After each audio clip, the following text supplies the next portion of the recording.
Uma peça como essa aqui, um registro de gaveta, é bastante complexa, você não acha? Dá só uma olhada na quantidade de elementos, de linhas, curvas e arestas que formam esse registro. E além disso, existem muitos elementos internos que estão ocultos à visão e que precisam ser representados num desenho. E você? Como faria para representar esses elementos internos? Não sabe? Bem, não se desespere. É justamente esse o tema da nossa teleaula. Hoje você vai aprender o que é corte e como ele é importante para facilitar o estudo do interior dos objetos. Vai ver também o que é corte total e como utilizar o corte em diversas vistas de um objeto. Se eu fosse desenhista e quisesse representar uma peça como essa aqui, numa vista frontal, por exemplo, com todos aqueles recursos que você conhece, linha contínua larga para as arestas e contornos visíveis, linha tracejada estreita para arestas e contornos não visíveis, o desenho com certeza sairia um pouco confuso. Quer ver? Dá só uma olhada. Você consegue entender direito o que se passa dentro da peça? Olha só quantas linhas tracejadas sobrepostas. Fica difícil interpretar essa vista ortográfica, não acha? Por isso, existe um outro modo muito mais claro de representar os elementos internos de uma peça. Mas calma lá, porque a nossa teleaula está apenas começando e ainda temos muito o que fazer.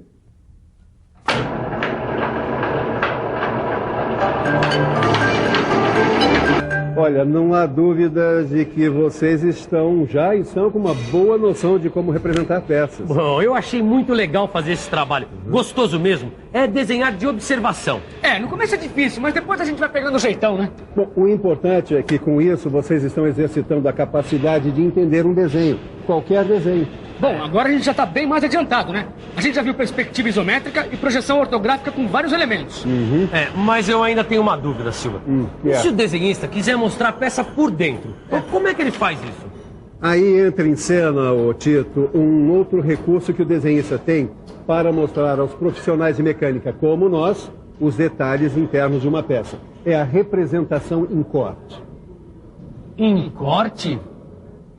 É interessante como com esse recurso a gente pode entender direitinho o que existe dentro de uma peça. Isso é verdade. E como tudo em desenho técnico, as representações em corte são normalizadas pela ABNT. A norma que trata desse tipo de representação é a NBR 10.067. Cortar. Você sabe o que significa cortar, não sabe? Olha, cortar, dividir, seccionar, separar partes de um todo. Certo? E o corte na representação de um objeto, para entender o que se passa dentro dele, é um recurso muito utilizado em diversas áreas de ensino. Dá só uma olhada nesses exemplos usados em ciências. Viu só? Sem esses cortes, não daria para mostrar os detalhes internos dessas figuras, não é verdade? Em mecânica, também se utilizam modelos desse tipo. Esses tipos de modelos representados em corte servem para facilitar o estudo da estrutura interna e do funcionamento desses objetos.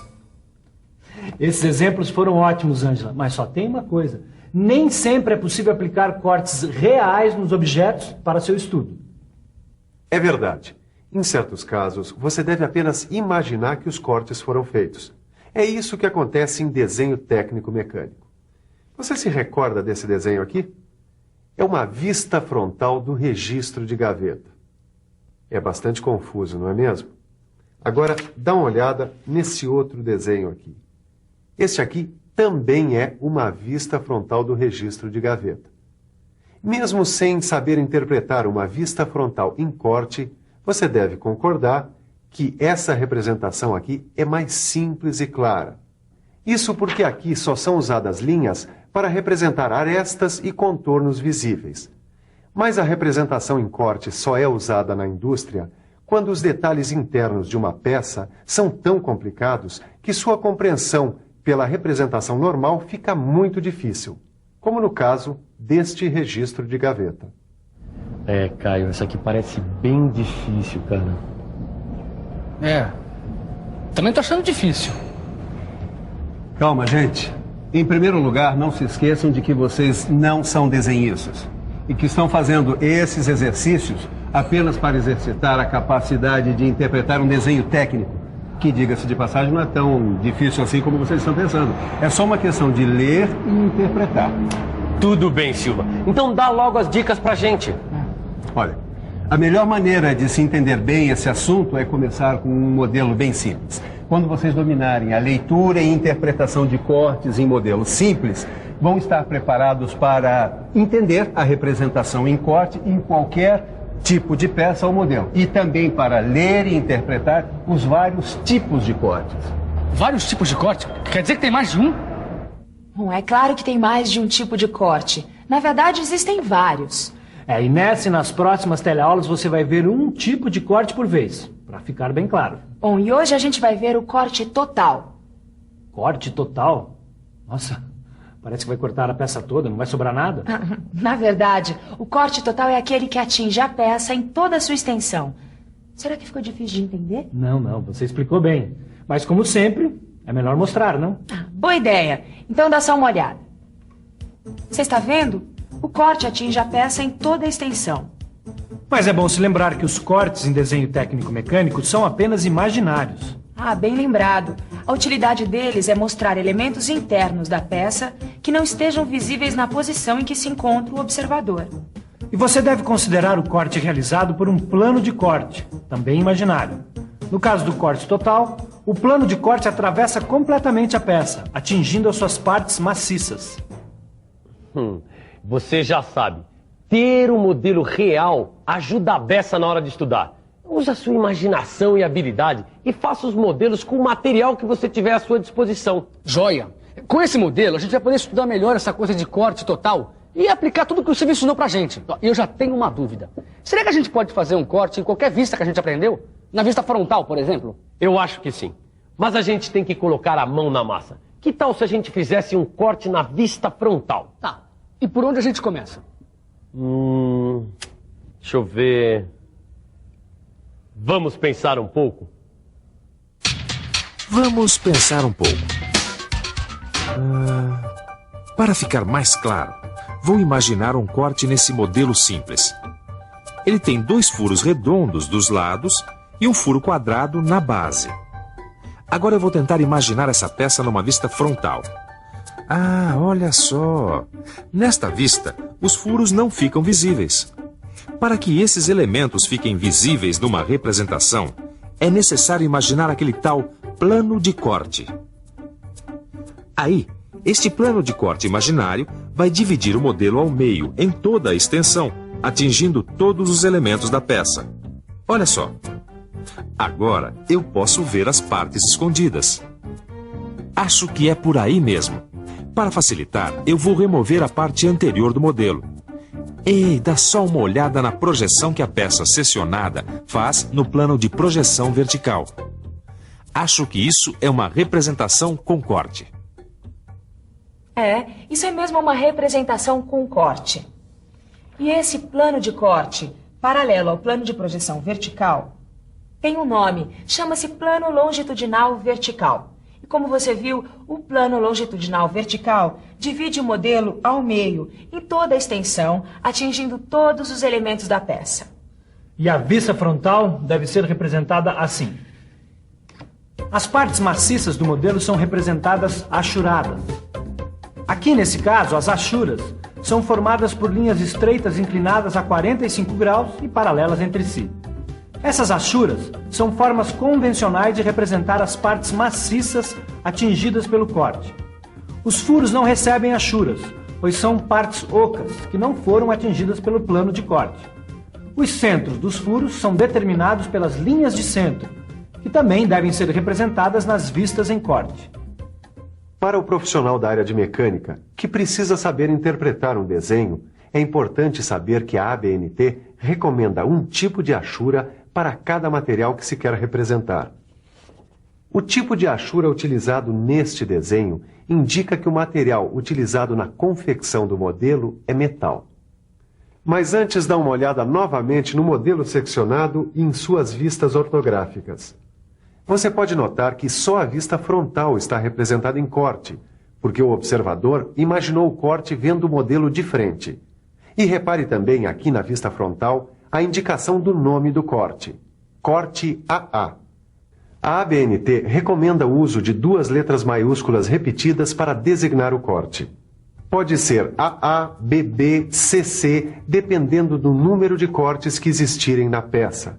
Para a gente que tem que interpretar desenhos, saber essas coisas é muito importante. Ah, tem outra coisa. Quando o corte é representado na vista frontal, como foi no caso dessa peça, a indicação do corte pode ser feita na vista superior. Está vendo aqui? Esta linha indica o local por onde se imaginou passar o plano de corte. E também pode ser representada na vista lateral esquerda, como neste caso aqui. Mas, segundo a ABNT, sempre que a representação de um corte for clara, não há necessidade de indicar o plano de corte em outra vista. Entendeu agora como se faz para interpretar um corte numa peça? Puxa, então é assim que se faz uma representação de corte total da vista frontal de uma peça. Bom, a gente já viu que esses cortes podem ser representados em qualquer vista. Exatamente. E a escolha da vista depende do elemento que a gente quer ressaltar. Vamos experimentar ver outras vistas? Vamos. Por exemplo, a gente podia ver a vista superior e a vista lateral esquerda. Suponhamos que um observador esteja vendo o objeto de cima, assim. Sim. Ele estaria vendo o furo quadrado e não os redondos. Bom, então eu acho que o jeito é fazer um corte na horizontal. Será que é isso mesmo?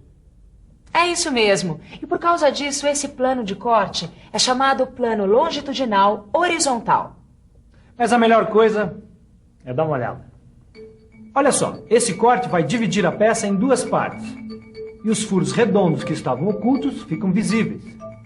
Imagine que a parte de cima do modelo foi removida. Olha só como fica a projeção no plano horizontal. Também aqui, o procedimento é o mesmo da vista frontal. O corte mostrado na vista superior e as partes maciças achuradas. A vista frontal e a vista lateral foram representadas sem o corte, porque ele atingiu apenas a vista superior. E o nome do corte, AA, aparece sob a vista superior. E esse procedimento vai ser o mesmo para o corte na vista lateral esquerda. E aqui, nesse caso, o plano de corte, que é paralelo ao plano de projeção lateral, recebe o nome de plano transversal. Dá uma olhada aqui, olha. A parte anterior ao plano de corte foi retirada, deixando visível o furo quadrado. E aqui, as vistas ortográficas. Na vista lateral, o furo quadrado atingido pelo corte é representado, como sempre, pela linha para arestas e contornos visíveis. E as partes maciças são representadas achuradas. E aqui estão as vistas frontal e superior, que são representadas sem corte. E quando o corte é representado na vista lateral, a indicação do plano de corte pode aparecer tanto na vista frontal como na vista superior. Puxa, eu acho que deu para ter uma boa ideia dessa história de corte total. Valeu. Por hoje chega. Acho que já foi informação demais. Bom, depois de tanta informação, que tal uma revisão? E atenção, se liga aí que é hora da revisão. Na teleaula de hoje, você viu que para representar detalhes internos de uma peça, o desenhista lança a mão de um recurso que é a representação em corte. Viu também que existem vários tipos de corte. E na teleaula de hoje, aprendeu o que é corte total, que é o corte que atinge a peça em toda a sua extensão. Aprendeu que se pode imaginar os planos de corte em qualquer vista da peça, e que na vista frontal, o plano de corte paralelo ao plano de projeção vertical é chamado plano longitudinal vertical. E que o plano de corte paralelo ao plano de projeção horizontal é chamado plano longitudinal horizontal. E ainda que o plano de corte, que é paralelo ao plano de projeção lateral, recebe o nome de plano transversal. Hoje você viu como ler e interpretar um desenho com corte total num modelo simples. Mas para que você fique realmente um craque nas interpretações, só com bastante exercício, como aqueles que acompanham o seu livro de desenho técnico mecânico. Manda ver e até a próxima!